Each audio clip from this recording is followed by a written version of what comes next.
Bienvenue sur Emna et Cisco Discute, édition numéro 2. J'espère que vous allez bien, amis auditeurs et auditrices. Ça va, Emna? Ça va. Et toi? Ça va? Non, tu n'as pas besoin de le tenir, je vais le Ok. faire pour toi et Ah, tout, il n'y a c'est aucun gentil. problème. Euh, alors, qu'est-ce que Emna et Cisco discutent? En fait, on discute de tout et de rien sur notre chaîne.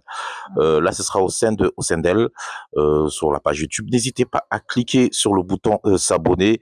N'hésitez pas à appuyer sur la cloche lorsque vous voulez avoir des informations sur quand est-ce qu'on diffuse sur au sein d'elle. Au sein d'elle, c'est l'émanation d'une association. Cette chaîne YouTube est l'émanation d'une association. Pourquoi cette association? Alors, d'abord, c'est une association dédiée pour les femmes qui sont atteintes d'un cancer ou maladie chronique. Donc aujourd'hui, c'est le 8 mars et donc aujourd'hui, c'est l'occasion d'en parler. Je trouve c'est important de parler des droits des femmes. Et la femme, elle a le droit de s'exprimer, elle a le droit de parler, elle a le droit de respirer. Non seulement le droit, comme on le voit par rapport à cette journée, mais ça peut être une expression corporelle, une expression. Elle a le droit de dire qu'elle a mal, qu'elle souhaite euh, qu'elle souhaite dépasser cette douleur. Et l'association est là en fait pour écouter ces femmes-là, rompre l'isolement et aussi essayer de les accompagner, de les soutenir dans leur parcours de soins, mais pas que. Parce que quand on est touché par la maladie, eh ben, notre vie, en quelque sorte, elle va changer parce qu'on aura d'autres repères. Le corps, il est stigmatisé, donc il faut se le réapproprier et on aura une autre vision de la vie, une vision différente. Mais c'est qui on? Les femmes, je parle des femmes qui sont touchées par la maladie parce que moi-même, j'ai une maladie chronique et je suis passée par le cancer du sein. Et c'est vrai, en pensant à faire le collectif au sein d'elle et ensuite l'association, j'ai pensé à, c'est parti de mon parcours personnel, mais j'étais aussi entourée par des femmes comme moi, et on ne peut pas laisser une femme seule. Parce que moi, ce que je comprends lorsque tu dis on, c'est qu'il y a le regard de l'homme. Oui. Alors, c'est vrai, il y a alors, au début, s'approprier le corps, je parle des femmes, parce que les aidants dans, quand on est touché par la maladie, bah, ça touche tout un foyer, ça touche une famille, parce que ça peut être une jeune femme qui est encore chez ses parents. Euh, donc, quand la maladie, elle touche une famille ou un foyer, certes, il y a la femme, elle est touchée directement. Les aidants, les proches ou les enfants même sont également touchés par la maladie. Mais il y a une vision un peu, on va dire, différente parce que c'est particulier parce que les proches, les aidants ou même les enfants, euh, ils vivent la maladie autrement. C'est-à-dire, ils ont cette peur de la perte de la maman, de la sœur, de la tante, de l'épouse. Euh, et, et en fait, ils appréhendent un peu les traitements, la suite des traitements. Mais quand ça s'arrête, pour eux, c'est une femme qui revient comme avant. Or, c'est pas du tout comme avant. Et c'est ça la subtilité. Le fait d'accompagner les aidants, ça va permettre de leur éclaircir le parcours de soins, mais aussi de sensibiliser aussi que la personne, elle n'est plus comme avant. Elle est différente, elle a d'autres repères, elle a d'autres Elle a d'autres envies peut-être, elle a d'autres visions différentes. Ouais. Parce que quand on est touché par une maladie quelconque, que ce soit chronique, que ce soit un cancer, mais en tout cas que le corps, il passe par des moments, on va dire, un peu difficiles, euh, c'est on a d'autres repères. Mais le problème par rapport à cette histoire de repères, oui, on vient de faire un montage. Le problème par rapport à ces histoires de repères, c'est que la société nous voit en faiblesse. Et la faiblesse, c'est pas ce qu'on est. On n'est pas non plus très faible. On a des difficultés, etc. On n'est plus dans le même rythme. Mais la société ne veut pas de la faiblesse, parce que la faiblesse, ça veut dire que tu n'es plus utile à la société. Tu es d'accord avec ça? Tout à fait d'accord avec ça. Et ce qui est là, la société, je trouve que la société, elle a changé quand même un peu par rapport à la vision, cette vision de tomber malade, d'être, parce qu'on on est quelque sorte handicapé, parce que l'handicap, il est considéré comme le manque d'usage d'une fonctionnalité dans le corps. Parce que quand le corps il est stigmatisé, quand on est en arrêt maladie et qu'on suit des traitements, forcément, entre guillemets, on n'est pas vraiment utile dans la société de tous les jours, mais on est en train d'être soigné.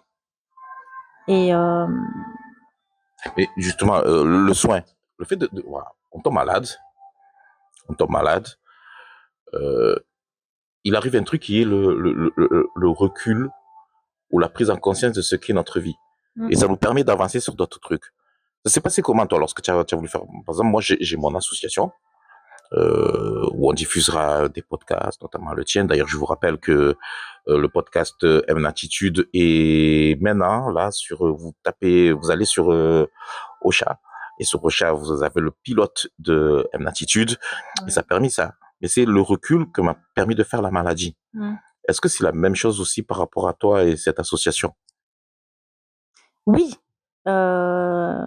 déjà quand j'ai créé tout ce programme, que ce soit de l'association, que ce soit le fait de faire le podcast, que ce soit pour moi l'ascension bientôt, c'est tout simplement euh, pour dire à mon corps, et on a parlé de la faiblesse tout à l'heure, euh, pour dire que le corps, en fait, il s'est approprié, ou bien non, on s'est approprié le corps autrement. Et même si on a un petit handicap ou une difficulté ou une faiblesse, c'est faiblesse peut-être pour le travail d'avant, pour les fonctions, pour d'autres fonctionnalités d'avant, mais euh, on l'a approprié dans d'autres autrement pour faire autre chose. Et c'est ça en fait la subtilité. Et donc, pour revenir à l'aspect faiblesse, la société et tout, mais en fait, on est dans une société inclusive. Ça veut dire que cette personne-là, avec son handicap, elle continue avec son handicap parce que son handicap lui a permis de ne plus faire ce qu'elle faisait avant, mais elle lui permet de faire autre chose de différent. Après, il n'y a pas un bien, un mal, quelque chose. Et justement, avec l'association, on souhaite transmettre aussi cette information et ce message qui est assez subtil pour dire que quand on est malade, surtout une femme, parce que les femmes maintenant, en fait, c'est une maman, c'est une épouse, elle travaille, euh, elle se donne à fond, même scientifiquement parlant, ça c'est prouvé hein, dans les études socio-économiques euh, et scientifiques. Euh, et c'est pour ça la femme, elle est la plus touchée par les maladies chroniques comme l'endométriose, comme la fibromyalgie, et je ne rentre pas dans le détail de certaines maladies chroniques, mais aussi par le cancer. Et en fait, quand au cours de son parcours de soins, elle va certainement, soit elle se met en arrêt maladie, soit elle continue à travailler, surtout si elle est auto-entrepreneur. Mais une fois passée cette partie-là, la reprise d'une activité physique et la reprise d'une vie sociale, c'est important. Mais il y a 40% des femmes qui passent par ça, changent systématiquement de travail. Il y a un changement de vie, on va dire changement de métier ou changement ou reconversion professionnelle, et aussi un changement de vision des choses. Et avec l'association, on va accompagner ces malades dans leur parcours de soins, les soutenir, que ce soit par des groupes de parole, que ce soit par de l'activité. Justement, Mm. on va parler de ce que tu souhaites proposer, Ouais. puisque depuis quand date la création de l'association? Le 3 février 2026. Le 3 février 2026, et il y a beaucoup de choses qui ont déjà commencé. Par exemple, là, je vais vous montrer juste le flyer. Ah, le flyer de l'association avec QR code et tout, hein, on rigole pas. Hein. Ah. Et donc on va mettre en place plusieurs activités. Là on a voulu faire une vidéo quand même pour la journée de la femme. C'est important, tu as tenu à le faire, hein. Ah oui, tout à fait. Et En fait, c'est la journée internationale des droits des femmes. la journée internationale des droits des femmes, c'est vrai que c'est ça ce qu'il faut dire. Bon, moi je suis pas d'accord avec ces dates. Pourquoi? J'explique pourquoi. Mhm. Il faut, parce que il la faut. Parce que ça veut dire que l'égalité n'est pas encore de mise.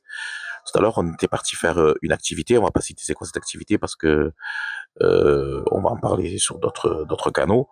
On a fait une activité et cette activité était faite justement pour cette journée et elle permettra de développer encore d'autres activités. Et à un moment, moi, je t'attendais à l'extérieur puisque j'étais en train de faire du sourcing, comme on dit. Et là, il y a un gars qui arrive qui dit, eh ouais, mais il n'y a pas de journée de l'homme, hein. Et ça m'a énervé. Ouais. C'est pour ça qu'après, je me suis dit, ouais, en fait, il a faux cette journée parce que il y a des gars qui pensent encore que c'est pas eux qui sont source de pouvoir. Moi, ça m'a choqué. Moi, ça m'a choqué de voir un gars comme ça. Les gars, c'est 365 jours la journée de l'homme. Je vais pas aller plus loin, mais c'est 365 jours la journée de l'homme. Donc venir se dire ah parce qu'on fait une journée pour le droit international pour les droits des femmes, faire une journée et tu arrives, tu te plains. Et je l'entends souvent cette phrase quand c'est le 8 mars. Ah ouais, on n'a pas la journée de l'homme, non. C'est énervant. Alors, en fait, pourquoi moi je ne connais pas forcément l'histoire du pourquoi du comment, mais au jour d'aujourd'hui, il y a des femmes qui n'ont pas les mêmes droits que les hommes. D'un point de vue salarial, par exemple. Oui, de point de vue salarial et dans d'autres pays parce que c'est une journée internationale, c'est pas qu'en France. On l'a faite dans tous les pays. Dans certains pays, la femme, elle n'a pas sa place. Donc, oui, il y a des pays comme la France qui luttent contre ce favoritisme, on va dire. Et voilà, il y a des Par femmes, exemple, il y a des on va jeunes femmes parler des qui sont, choses qui fâchent. Hein, il y a des femmes qui sont privées de l'école, il y a des femmes qui sont privées. Voilà, je ne vais il pas y en a rentrer dans même l'aspect politique. je vais aller le truc le plus simple possible. Quand il y a dans une famille, il y a, je parle vraiment en français, dans une famille, il y a les parents, il leur arrive quelque chose. C'est souvent la grande sœur ou la première fille, pas la fille aînée, hein, mais la première fille qui est obligée de se sacrifier son travail, sacrifier sa vie de Ouais, couple, c'est vrai. etc., pour s'occuper de la famille. C'est pas forcément le fils aîné. J'en parle Oui. tranquille parce que je suis le fils aîné. Hein. Et c'est quand même assez important de parler de cette injustice-là.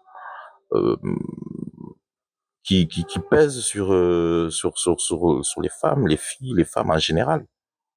Oui, oui, oui, c'est vrai, C'est plutôt la femme qui fait des sacrifices pour ne pas que ce soit se marier ou voyager ou continuer des études pour sacrifier sa Voilà. famille. C'est Sacrifier vrai, ouais. pour sa famille, c'est-à-dire qu'au bout d'un moment, elle s'oublie dans sa vie pour et c'est important. Et c'est important que l'association qui est mise en place, justement, je sais pas comment dire parce que en plus moi je suis un homme, tu vois, le dire ça, tu vas me dire si je me trompe. Mhm. Ça c'est la première chose. Quand un homme se trompe, il faut savoir, il faut qu'il accepte parce que le truc de le mansplaining. Quand l'homme dit, ah non, attends, je vais t'expliquer à ta place, c'est mieux. Ça, c'est pas possible. Ouais. Mais moi, la vision que j'ai de cette association auquel je participe, c'est que la femme, pas retrouve sa place, mais montre qu'elle est à sa place. Oui, d'une certaine manière et certaine façon, parce qu'en fait, parce que l'association, elle est aussi ouverte pour les femmes malades, mais aussi pour les aidants, les proches et il y a aussi une particularité pour les enfants, parce que les enfants, ils sont de bas âge, ils vont pas comprendre, il faut les prendre aussi en charge. Donc, pour revenir à Aux activités qu'on proposerait. oui, et pour revenir à ce que tu me disais par rapport à la place de la femme, c'est subtil parce que je l'ai même expliqué tout à l'heure.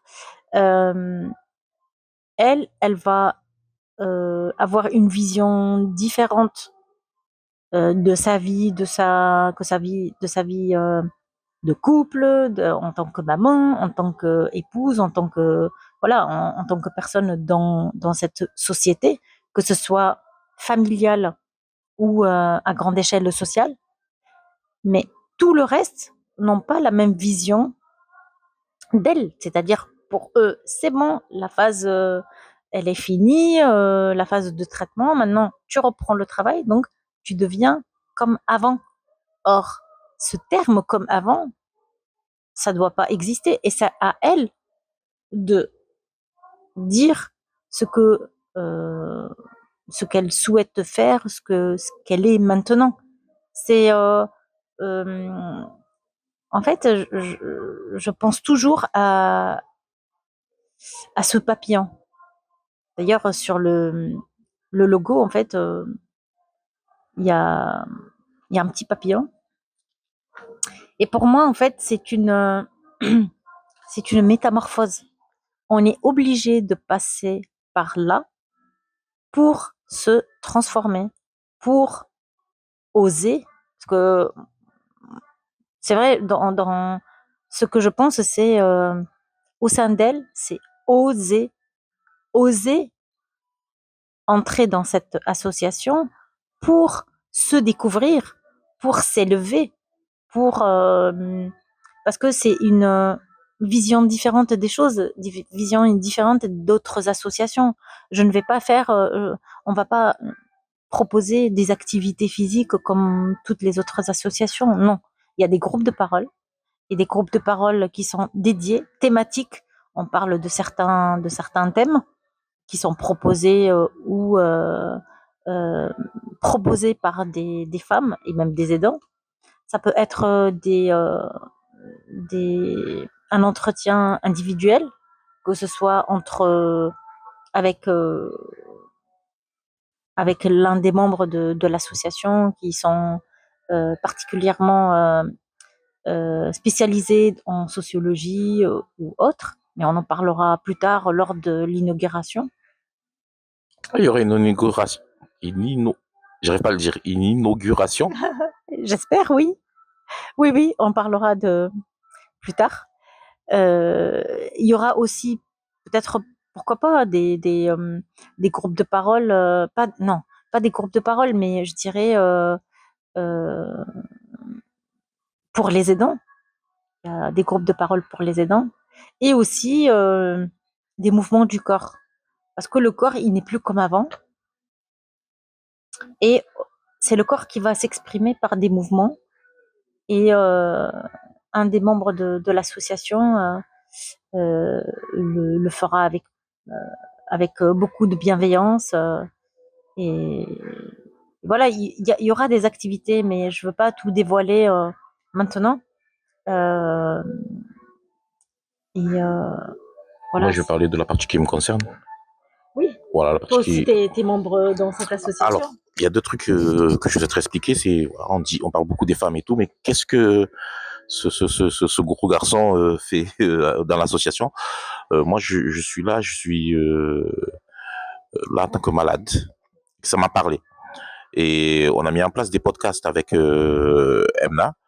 Et je souhaiterais mettre en place des podcasts pour vous, mesdames, pour vous aidantes, de manière à ce que vous puissiez témoigner de ce que c'est. Parce que on a vraiment de la difficulté à parler de la maladie, de ce que ça coûte, de ce que ça fait, dans tous les aspects que ce soit. Euh, on aimerait que ce soit vraiment très très ouvert, qu'on ait une parole libre, quel que soit le sujet dont vous souhaitiez parler. Ça peut aller très loin, dans la limite de la loi, bien sûr, puisque l'objectif c'est pas de faire fermer notre chaîne, notre assaut, dans la limite de la loi et dans la limite du raisonnable. Voilà. Donc on va discuter de tout ça, on va mettre en place. Et pourquoi moi, en tant qu'homme, je suis là? Parce que justement, j'ai beaucoup à apprendre. Je suis à la fois mon propre aidant et le malade. Et il y a beaucoup de choses que j'ai appris auprès de d'Emna et j'aimerais bien donner aussi un retour. Voilà mon truc. Moi, c'est juste en tant que créateur de podcast avec notre association dans laquelle tu es membre. Tu es membre du bureau. Tocas Compagnie. Donc, c'est important pour moi de participer à cela. Et après, si vous estimez que avoir un homme dans cette association, ça se discute. Ça se discute. Oui. Ça se discute. Et aussi, voilà, si même utilisez l'espace commentaire, si vous estimez que c'est peut-être pas ma place ou etc., ça se discute. Je dirais pas que je partirai, mais ça se discute.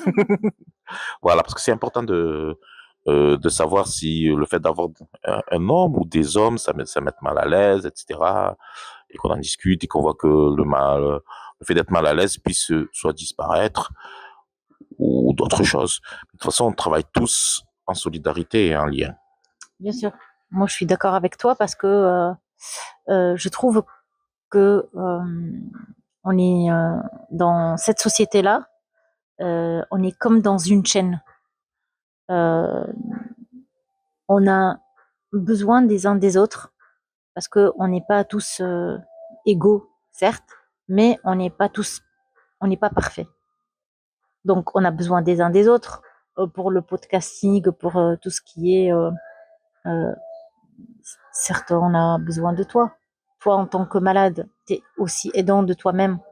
Euh, tu as besoin d'une société, d'une association qui propose de sortir de cette euh, de ce terme de maladie parce que c'est bon.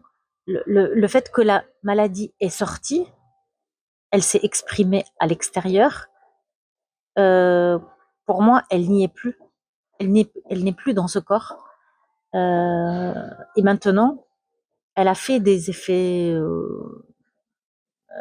enfin, je dirais des effets secondaires sur le corps, que ce soit avec les traitements, que ce soit avec la maladie elle-même, s'il y a une inflammation, par exemple. Mais aussi, maintenant, explorons le corps. On va proposer aussi de l'art-thérapie. De l'art-thérapie, c'est pas uniquement par des dessins, mais aussi c'est de l'expression corporelle, l'expression manuelle, l'expression avec de la musique. En fait, c'est tout ce qui est en rapport avec l'art qui est thérapeutique. Et c'est très très important. Il y a des études scientifiques qui ont montré que l'art permet de guérir. Il y a des gens qui partent, qui sont dans une somnolence, ils sont inconscients et euh, ils partent dignement alors qu'ils sont inconscients. Ils sont inconscients avec de la musique. Bien sûr, c'est la famille qui va demander, mais bon, on n'est pas encore là. Mais je prends j'ai pris des témoignages récemment pour, euh, pour montrer que l'art est là pour accompagner les malades et pour, pourquoi pas, guérir. Parce que la guérison peut être avec des traitements, mais aussi elle doit être par soi-même. C'est une réconciliation avec le corps, s'approprier le corps, parce que ça nous appartient. Le corps qui est malade, ça appartient à nous. Ça n'appartient pas à la société ou aux médecins ou aux traitements et tout ça. Ça nous appartient. C'est nous seuls qui vont dire oui, je vais guérir, je veux guérir ou non. Parce que les traitements, on, on prend ces traitements-là, mais ça peut être efficace comme ça peut ne pas être efficace. C'est ça la singularité dans la prise des traitements. Voilà. C'est ce que je voulais transmettre et j'espère qu'avec l'association, on va aller plus loin pour que les femmes malades ou même les aidants puissent s'exprimer devant une caméra, comme ce que je le fais maintenant, mais aussi on essaiera d'être, enfin, avec cette association, l'objectif c'est d'accompagner, de sensibiliser, de partager, mais aussi d'aller plus loin dans la prévention, Je pense qu'on a été complet, hein, je pense, pour le moment. pour le moment. Pour le moment. Donc, n'oubliez pas, l'association, c'est Auseindel, AUSEIN, D''E2LE. On mettra une petite image à la fin pour que vous puissiez tout noter. N'hésitez pas à vous abonner à notre chaîne. N'hésitez pas à cliquer sur j'aime si vous avez aimé. N'hésitez pas à commenter. C'est important. Ouais. Et surtout, n'hésitez pas à activer la cloche pour avoir des informations sur nos rendez-vous. Je vais laisser le mot de la fin à Emna, bien sûr, parce que il n'y a pas de raison qu'à cette journée des droits de la femme, ce soit moi qui termine. Merci Cisco, merci à tous ceux ou celles qui nous écoutent. Alors, je suis ravie de partager ces moments avec vous. Ça coïncide avec la journée de la femme et la journée internationale des droits de la femme, plutôt. J'ai tenu à faire ces quelques minutes de discussion avec Cisco pour parler pour cette belle journée et aussi de parler de nos deux associations, Tocas Compagnie et Auseindel. Et j'espère nous retrouver prochainement sur d'autres discussions. Et vos commentaires sont importants pour qu'on puisse évoluer les deux associations, les podcasts. Et cette évolution, c'est vous qui la faites. Et nous, on est, on va dire, un, un outil, un moyen, je ne sais pas si on peut dire ça. Donc, à bientôt et prenez soin de vous surtout. Bonne journée.